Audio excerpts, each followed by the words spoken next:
Thank you.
The meeting will come to order at 4 p.m. We are now holding a meeting of the ASI Student Senate. Before we begin with roll call, I will begin with the land acknowledgement. The Fresno State campus sits in the midst of the San Joaquin Valley, a valley rich in the traditions and representations of Native American peoples and cultures. We are grateful to be in the traditional homelands of the Yokuts and Mono peoples, whose diverse tribal communities share stewardship over this land. Thank you for joining me in this acknowledgement. We will now move on to roll call. The Senate Recorder will take roll call, and please respond when your name is called. President Saleh. Here. EVP Prado. Here. DPF Guzman. Here. DPEC Stu. Senator Armstrong. Here. Senator Camlin. Here. Senator Carrillo. Senator Chabanian. Here. Senator Durham. Here. Senator Hassan. Here. Senator Hernandez. Here. Senator Jarvis. Present. Senator Martinez. Here. Senator Marcos. Senator Ornelas. Here. Senator Pierce. Here. Senator Rivera. Here. Senator Stevie. Here. Senator Singh. Here. And Senator Witt.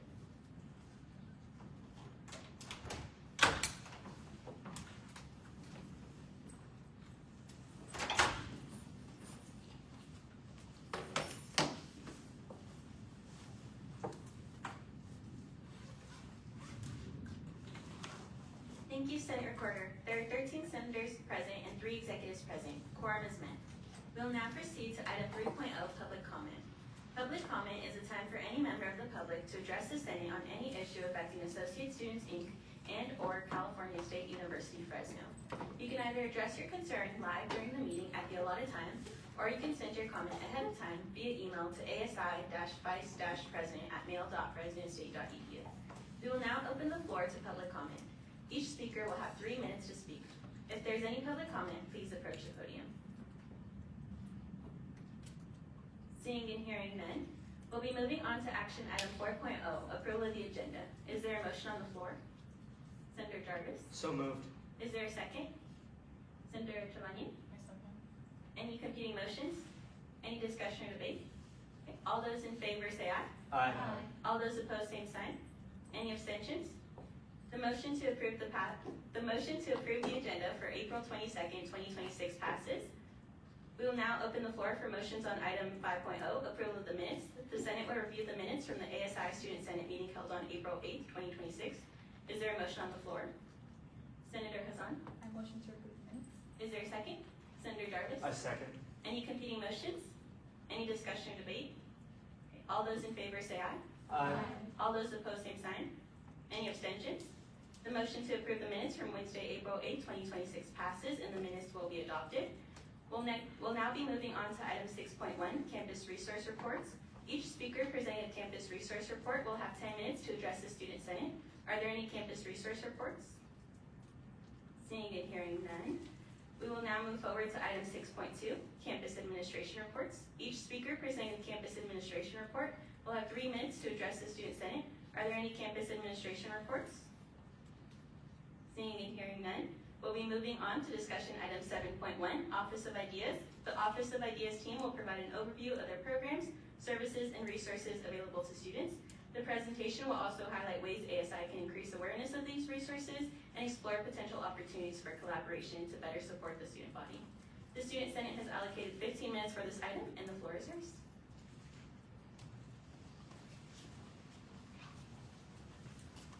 Thank you, ASI senators and leadership. My name is Brian Barrett. I'm a professor of Deaf Studies. I currently serve as the director for our Office of Ideas. And there are several of our team members here. I'd like them to introduce themselves before we move on with our presentation. Hello, my name is Natalie Munoz. I'm an associate professor of French here on campus. I'm also the director for the Center of Faculty Excellence. William Hardaway. I'm an instructional designer here for the campus. Yeah, Chun Fong. I'm the LMS coordinator, which handle campus. So if we move forward to who we are, there's the rest of our team and their roles and responsibilities. We have accessibility specialists that help our faculty remediate content to make it more accessible. We have other instructional designers. We have some additional support for academic technology, and we also have some multimedia team members. If we go to what we do, we have a brief video. So our primary focus is supporting faculty in their teaching endeavors and how they might support our students in different ways. Currently, our office focuses a lot with AI, trying to prepare faculty to be transparent in their communications with students, whether they can or cannot use AI and to what extent. We also manage several of our programs, including the Canvas support, discovery, and accessibility, and we'll highlight some of those in this video that we're going to show.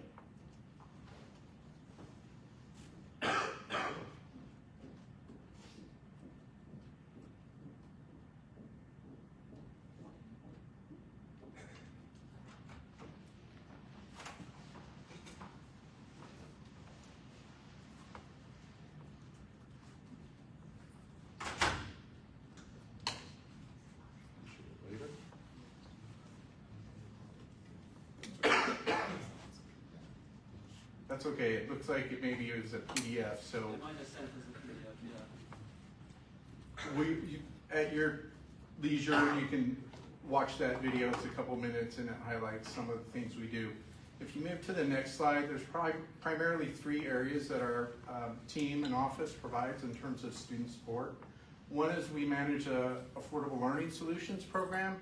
Dr. Munoz and myself are co-chairs on that. We have committee members that help us leverage and emphasize faculty early adoption according to the Academic Policy 237, which they're responsible to do. We also, over the last 5 years, have saved over $34 million in the immediate access program, but also affordable learning solutions where faculty adopt lower cost course materials, and our zero cost course materials, which is ultimately where we want faculty to be, where it's zero cost for students for the materials that they're providing in their course. We also have our Discovery program. Currently we have over 7,000 devices loaned to students. We also have the walk-up support in the hub in the library. And then we also have our Accessibility Resource Center. We collaborate with the Services for Students with Disabilities to again ensure that Canvas course content is accessible for all students. And you can see some of the work that's done by the faculty, instructors, that almost 14,000 times it was launched to try and increase the accessibility of the course materials that were loaded into Canvas. This is just a quick graph. You can see our team this year so far has supported over 1,100 faculty, over 700 students, and my glasses are not as good as they once were. We also do our Zoom support, so thank you. And then this is our hours. So the Discovery Hub is open for walk-up kind of tier 1 tech support and Canvas support in the library whenever the library is open. And our Academic Technology Resource Center, or ATRC, has a Zoom room and also walk-up support for Canvas. And that's typically 8:30 to 4:30 Monday through Friday in the semester, and 8 to 3 during the summer. And probably our biggest ask of ASI this time is we really would like to revamp the Affordable Learning Solutions program that we have, which is called Be a Hero. The last time we really pushed this campaign with ASI, Blake Zanti was the president, and he and I worked closely with, at that time, the VP of Student Affairs, as well as the provost. And you can see some of the comments that we've received from students who have shared what the impact is when they're unable to afford the course materials, how they might have spent their money differently.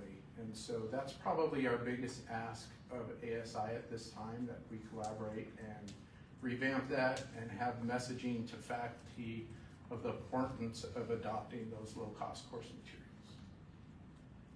And with that, we'll take some questions.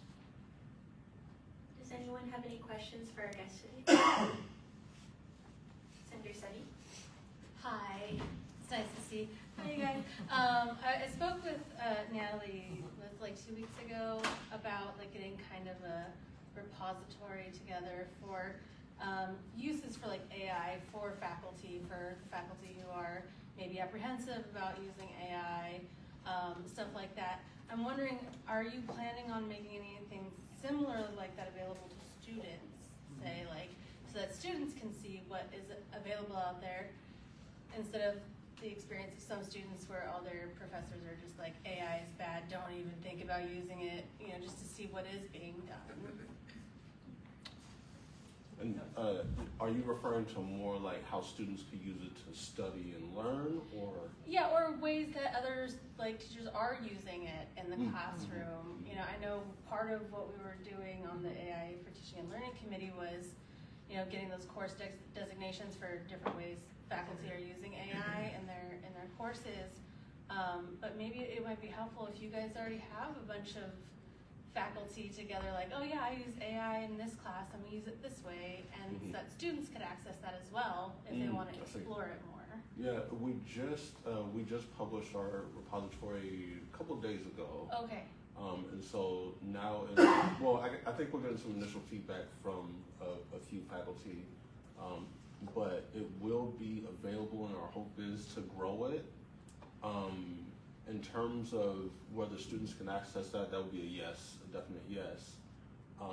Whether it would be useful, because it is coming from like a pedagogical like lens, That might be something that we should discuss and rework to kind of reword and reorient it to where students maybe that are interested in taking the course can see what type of activities might be going on in that Yeah. course. Awesome. Thank you. I'll just add to that. So one of the things that we are going to do this summer is we're going to have an intensive AI kind of advance based on those categories that were created by that committee to try and move faculty forward. We have examples that the faculty have submitted of how they're leveraging AI in an assignment, in their syllabi, et cetera. But what we could include, based on this conversation, is we could ask them to provide samples of student work that have been submitted. Well, obviously, we'd make all that anonymous, and maybe have that conversation about could that become a repository that's available for students? Is that Yeah, kind of along the lines of that you're talking? Yeah, I mean, that kind of added another Yeah. dimension, because like I have a teacher who, lets us use AI and tells us, kind of gives us instructions on how to use it in assignments. And I remember one assignment, she was like, I don't think you quite did it right, like let's redo it. And so that would be a good example of how to clarify instructions, how to give feedback and fix it, and how students should and shouldn't be using it. So yeah, there's just a lot of questions, not just from, faculty, but students as well. There's a lot of confusions. Do you want to talk about your class? Oh, my class? How you're communicating? How I'm communicating? Gosh darn it, the curse of being short.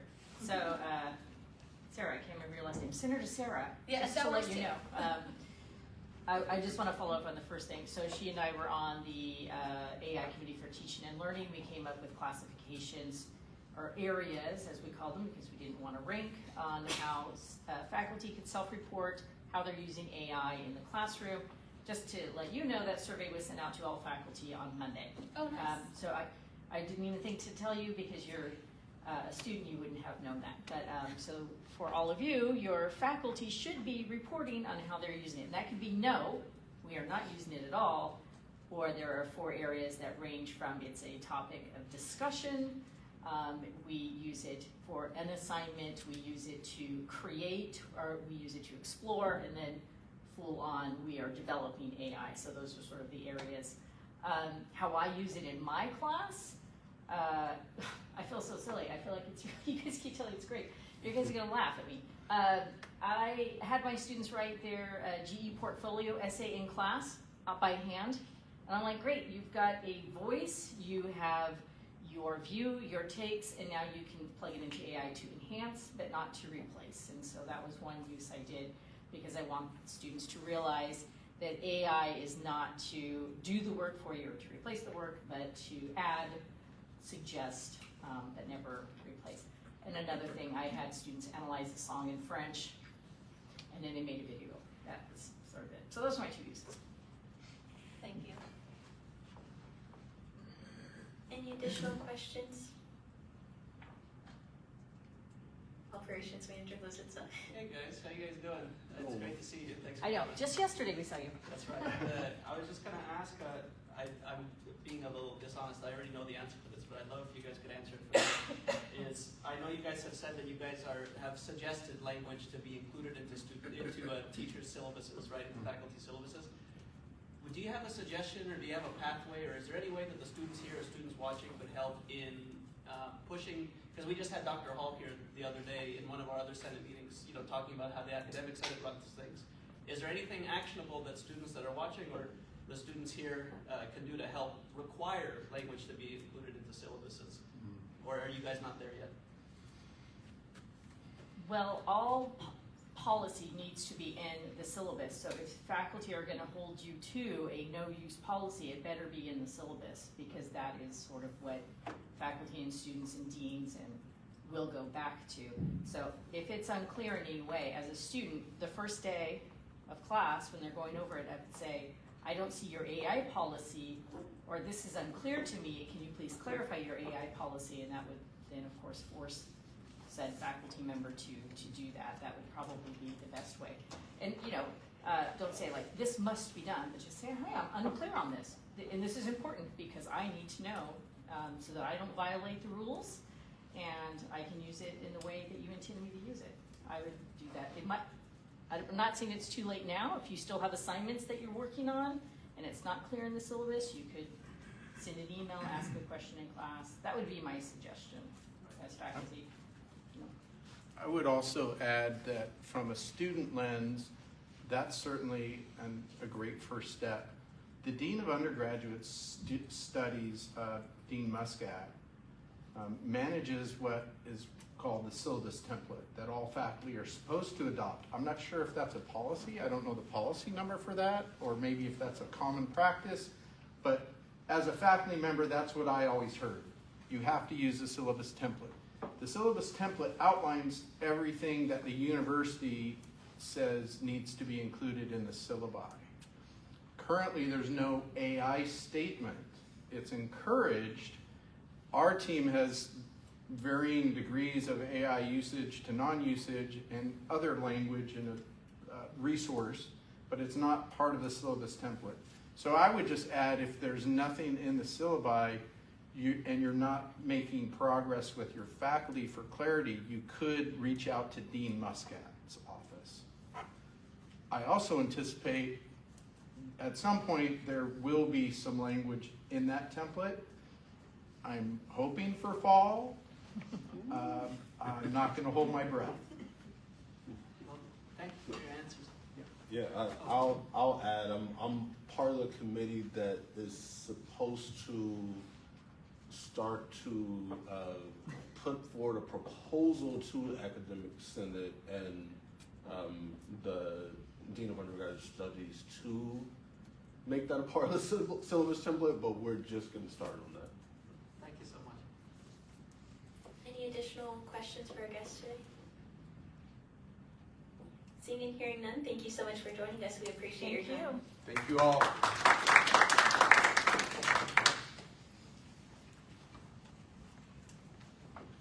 We'll now be moving on to discussion item 7.2, Parent Scholars. Melissa Norris and her team will present an overview of Fresno State Parent Scholars Initiative's ongoing advocacy efforts and statewide momentum supporting parenting students in higher education. The presentation will also provide an opportunity to explore potential areas of collaboration with ASI. Senators will have the opportunity to ask questions and engage in discussion following the presentation. Hey y'all. As a father who's attending school, my time is often split between trying to keep up with my education and trying to be a present father and partner. I feel torn at times because chasing my dreams sometimes feels like I'm choosing academic work over my children. I know my education is going to directly support my family, but the benefits come at a cost to my family time, which is challenging. I'm fortunate to have services on campus that support parent scholars, like free diapers and wipes, using the food cupboard, and getting priority registration. I'm also grateful my children get to see how hard you have to work for school. I'm proud that my daughter thinks that scientists are cool, even if she doesn't want to be one like me. And I also wonder if there are more ways that we can continue to support parent scholars. Hello, everybody. Can you guys hear me? All right. So basically, I'm Marshawn Castell. I'm a father of one, single father. I've been here for 2.5 years. But before that, I graduated from Fresno City College with 2 degrees, correctional science and criminal justice administration, to transfer to get here. But through my journey, being a single father has been hard, but also showing my daughter that if you set your mind to something, you can be anything in the world you want to. So that's why, as of now, I became a police officer. So that's my biggest accomplishment of being here and having my daughter knowing that her dad carries a badge in the next year or so. So that's pretty cool. But to piggyback off what Eric said, I'm just happy to know that I have a support system here, and hopefully everything works out for my journey. And pretty much, yeah, I'm happy to be here. Nationally, 1 in 5 students are raising kids while going to school. In Fresno State, we have more than 2,000 parent scholars who have self-certified. And the research has shown that parent scholars are more motivated, they have higher GPAs, and still half of us leave without a degree. So as a Parent Scholar Advisor, we work alongside parent scholars to help advocate for ways that we can improve support for student parents so that we can feel seen and supported, and so that we have the resources on campus to be successful in the classroom, because it's challenging. Fresno State, and we want to make sure that Fresno State is aware of student parents when making decisions that impact us, because our voice is not heard very often. To piggyback off what Eric said, I'm pretty much one of those statistics. So basically, I have to take my daughter to parks to do my homework and other things like that. So it's the resources here have been helping me with other members, such as the free diapers. You know, I know a lot of parent scholars who are not in school and they do need the help. So that's another thing I can do to reach out to give them support with, you know, diapers and so forth. My name is Melissa Norris. I serve and very fortunately have the opportunity to serve alongside parent scholars such as Eric and Marshawn, and to help support the 2,000 plus parent scholars that we have on this campus.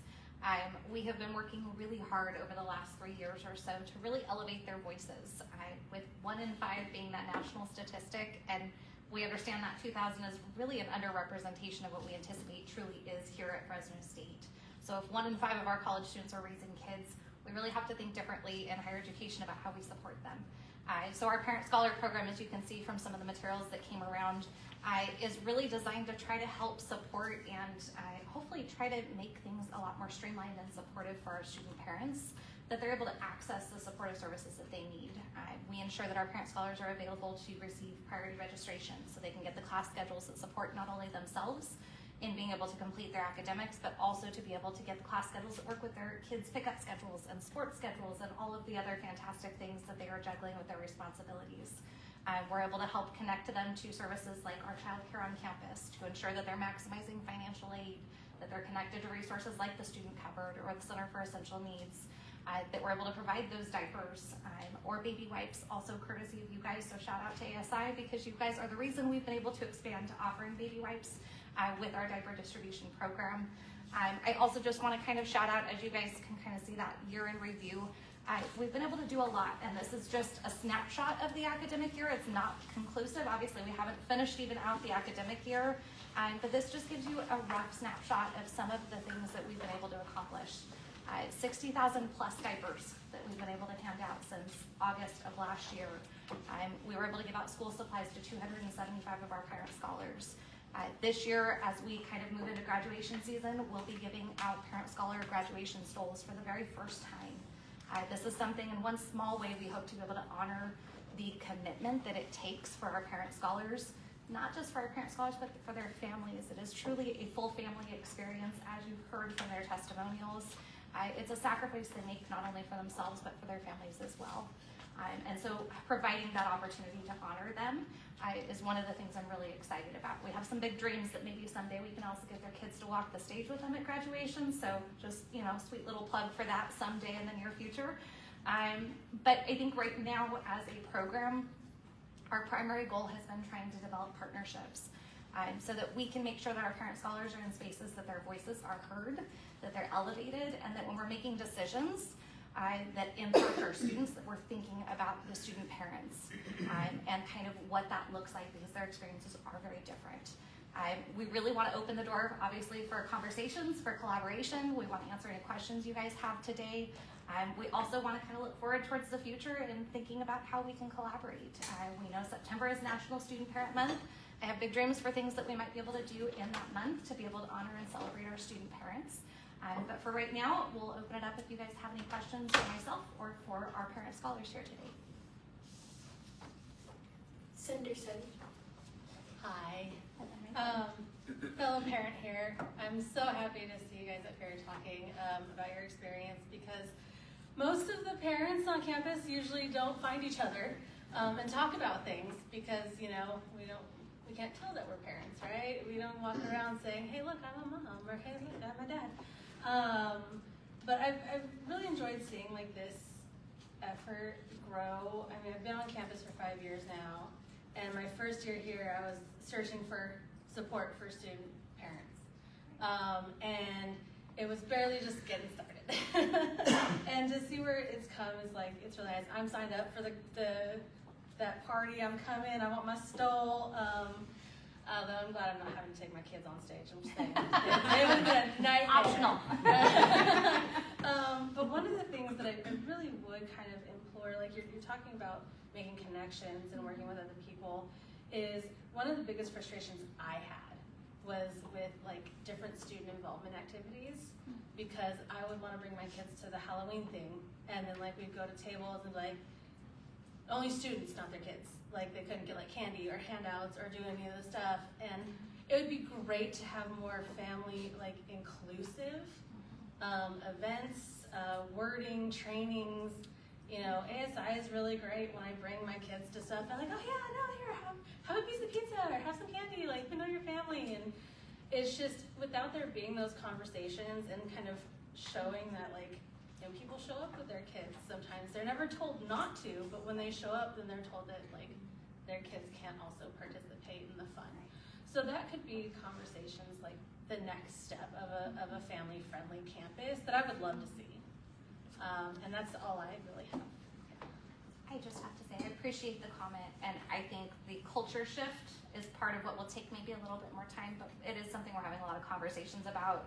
Obviously, through our Parent Scholar Program, we're trying to host our own family-friendly events, and we will hopefully have a trick-or-treat style thing coming in 2026. However, that is absolutely a valid point and something that we want to have continued partnerships and make sure that when we plan for events and activities on this campus, we're thinking about all students, not just our students who are not parenting. I appreciate the feedback. If I can interject a little bit, and it's not to say that, you know, making these events more family-friendly doesn't have to be every event, but Right. a lot of them. And it's not to take away from your college experience if you don't have a family. It's just to add to. It's to continue opening up Fresno State to all of our students, to all of our student body. We do that, and we try to do that as best we can, but having these conversations are vitally important. Because knowing where is a family-friendly thing that we can bring our kids to, that is joyful for us, although sometimes stressful. And the kids love it. They love getting to see other college students and other people as well. And so I just want to make sure that I'm assuming you all know, it's not to take away from your experience, it's just to add to it. Senator Martinez. I love what you guys do. I think it's super great. I had classmates who would bring their kids sometimes to classrooms, and I personally do like kids, so I don't mind it, but I love what you guys do.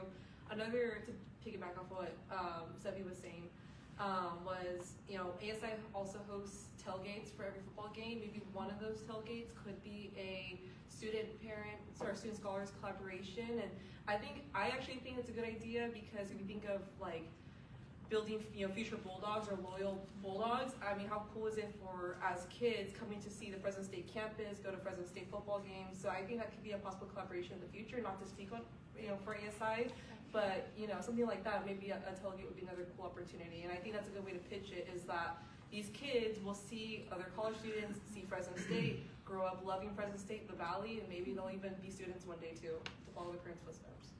I appreciate the thought, and we're kind of on a similar wavelength, so I appreciate that. Thank you.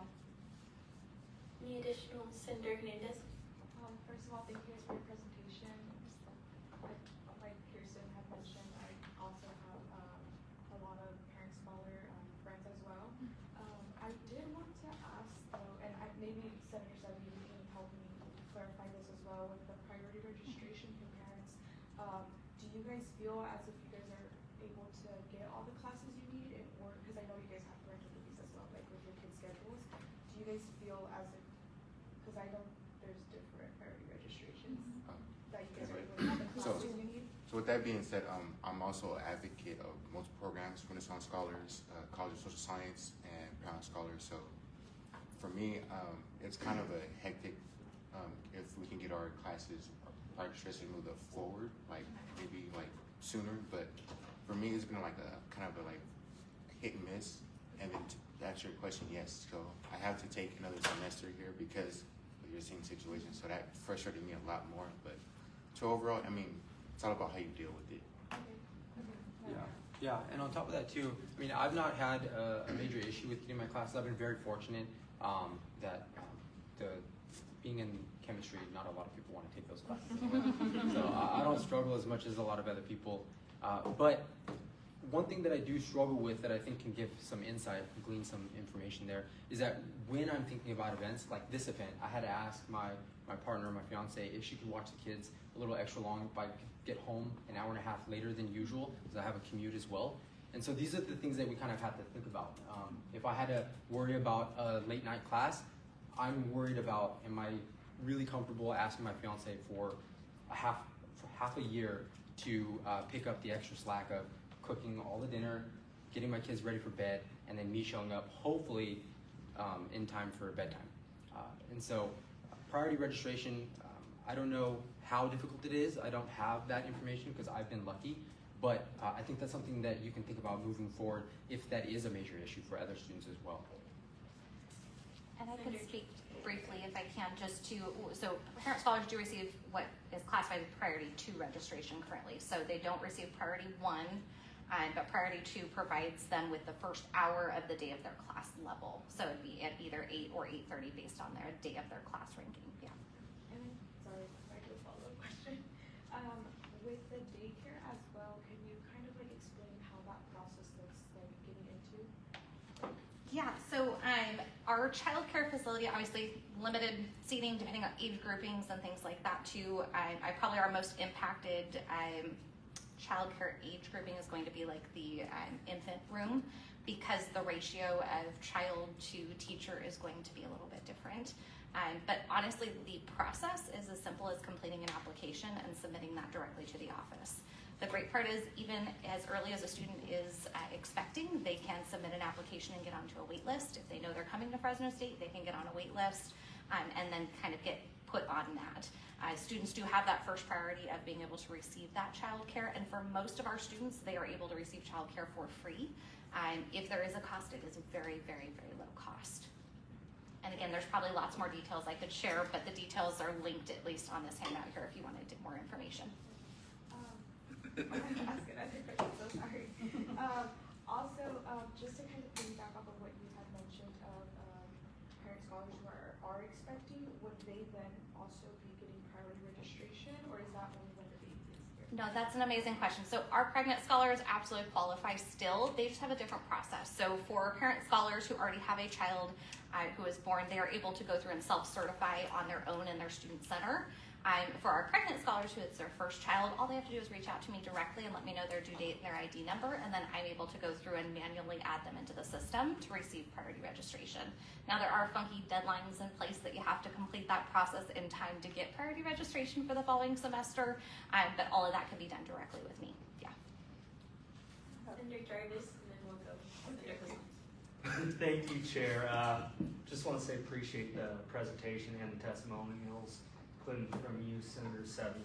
And I currently serve on I think it's a student enrollment, or was it SEMC, Student Affairs and Enrollment, something long title. I serve on their Mission and Vision Committee, and I think it should be the mission of the college, including student affairs, to how do we open up our campus to all students, and that includes student parents. So I'll make sure to bring this to them tomorrow. When it comes to enrollment, I think students, parent scholars should get priority 1. I think that should be common sense. I think that's something we should push for in the future, including amending 406 to just outlining in priority 1 parent scholars. And then Senator Hassan. So you mentioned briefly about pregnant scholars having the opportunity to have priority registration. Yes. Are pregnant scholars also given the other resources that you guys offer your scholars as well? Yes, absolutely. So our pregnant scholars can access the same resources as well. Senator Hernandez. Sorry, it's because I have a classmate, she's pregnant currently. I've asked her, I was like, do you know about parent scholars? Guided her. She also mentioned that you guys do, I don't know if she's supposed to reach out directly to the instructors if her due date is close towards like finals, or do you guys personally reach out to the instructors to be able to waive that and they're able to take those exams in the summer? Yeah, so we want to connect them with our Title IX office. Our Title IX office is the ones that are able to help support the rights of our pregnant scholars through that process. So they'll help to support them through their pregnancy, including if there's reasonable accommodations that need to be made towards that pregnancy process, especially towards the end. Like there can be parking accommodations that can be made, things like that, and then kind of help with that transition as they go out on leave and then return. So yes, we would connect them with the Title IX office directly. And then Title IX is fantastic because they will connect them back to me. And so we're trying to kind of build that sense of community here so that there's that warm handoff and ensuring that they're connected to all of the resources. I just want to thank everybody for all of their questions. We really appreciate it. And I also want to thank these guys for taking time away from their families to be here with us today too. Thank you all.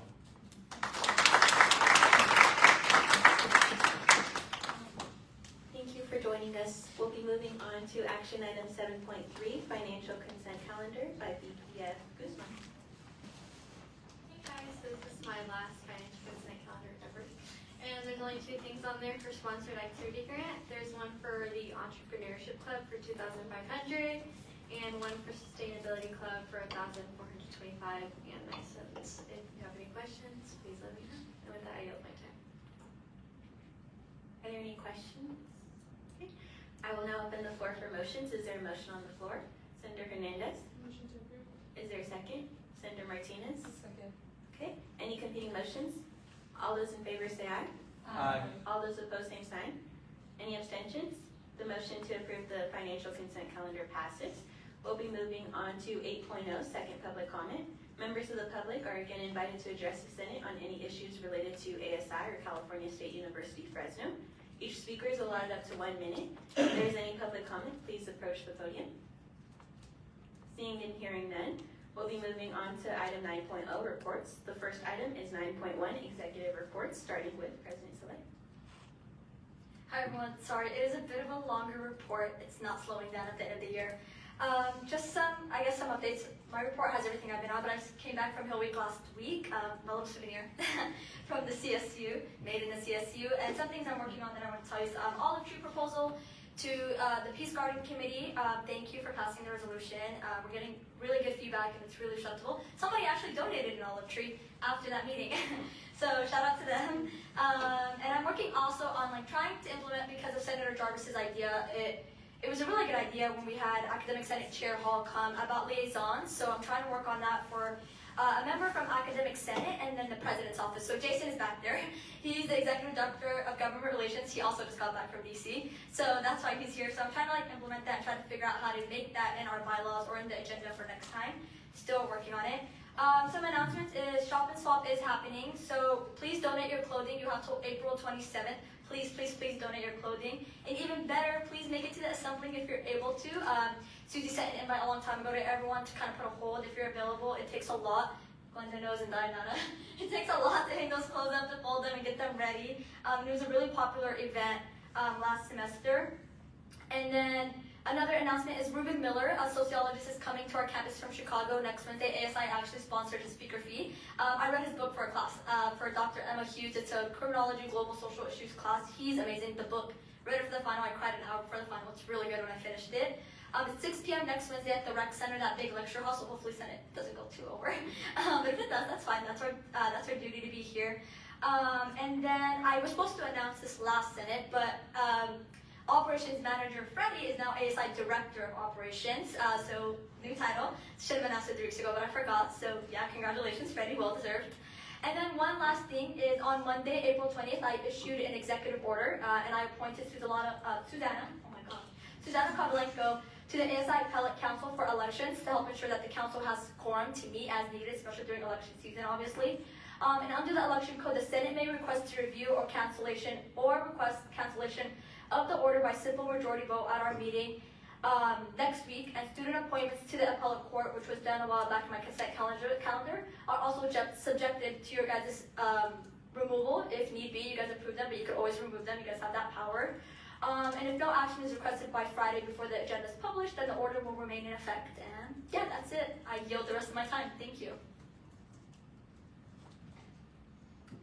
Okay, I've been working on the internship program. I met with VP Yang and the Student Affairs and Enrollment Success team, and they want to be able to expand the internship program. So we're in the preliminary phases of expanding it not just to resources, but to different departments across campus.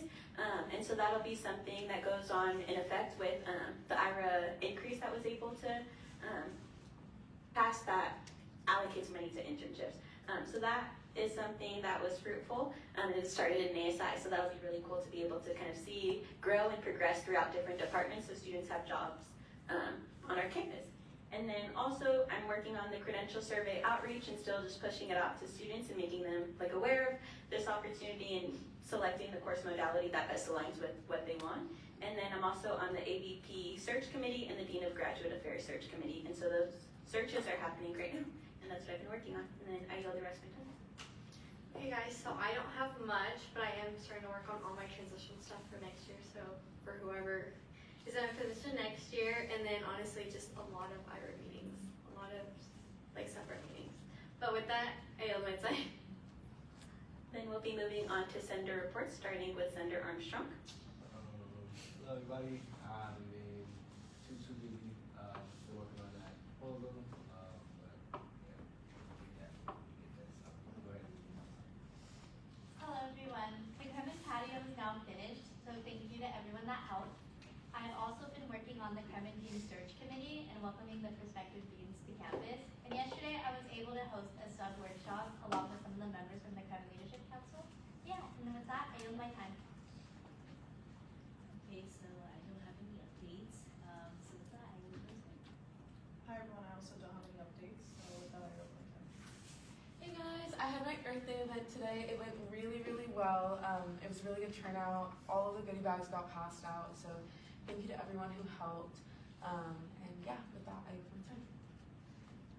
I'm just, I know everyone's sick of the lobby, but I'm wrapping up some of the smaller details. I will be meeting with my dean as well as our interior specialist, Lori, to pick out some colors, pick out some materials. So if any interior designers got some, recommendations, we'll be open to that. But other than that, I think we just have the stole giveaway, which was really, really fun. Let everyone, every CH just making us know to come get a stole. We still have some left before graduation. But with that, I yield my time.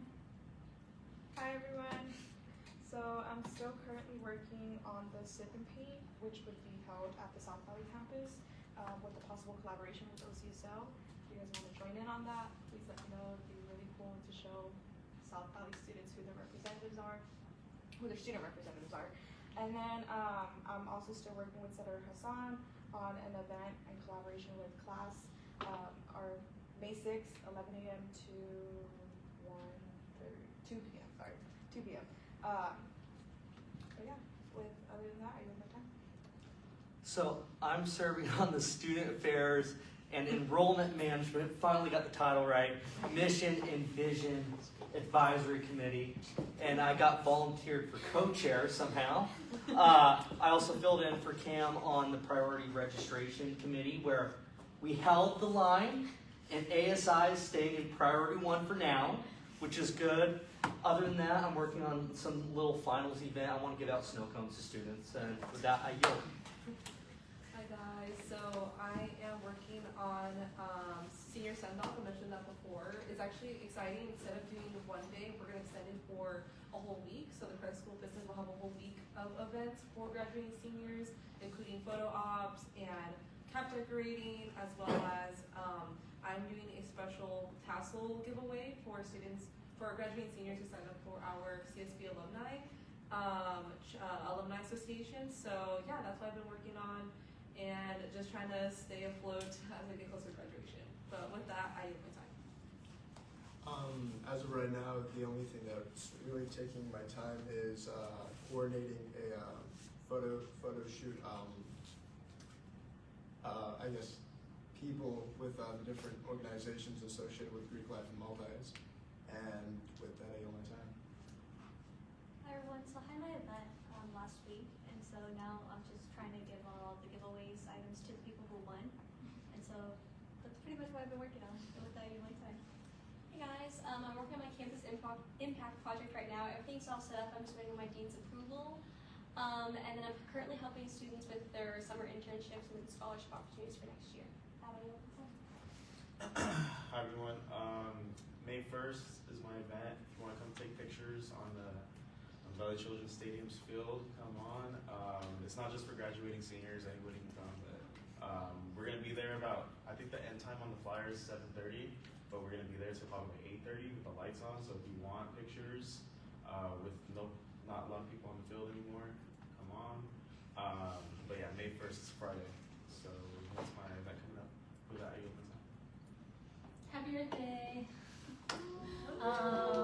I know, it's exciting, right? I really haven't done anything else, except for help put together the goodie bags. So yeah, I yield my time. So hey guys, we're all good to go with the 19th annual Householder of Engineering Projects Day Showcase. That's going to be next Wednesday from 2 to 6 p.m. at the RSU. And thanks to our Director of Student Services as well, we were able to partner with Edison High School, Career Technical Education, Charter High School, and Sanger High School. So students and parents from all these high schools will be visiting as well.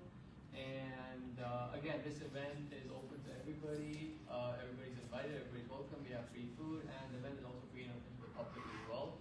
So I hope to see you guys there. And Moving on to 8.3 for 9.3. Sorry, with staff reports. I'll leave it until next week for the final meeting. The elections due in tomorrow. We'll be announcing the results at 1 p.m. So look forward to it. And then I have a whole spiel for y'all next week, so you'll wait. What was that? 206. 206. Yep. We'll now move forward to item 10.0. Does any member have any further business before we adjourn this meeting? Seeing none, I'll open the floor for motions on adjournment. Senator Jarvis. I move to adjourn. Is there a second? Senator Singh. I second that. Okay, any competing motions?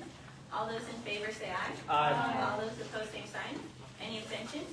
The motion to adjourn passes. I adjourn this meeting of the ASI Student Senate on Wednesday, April 22nd, 2026 at 4:48 p.m. As always,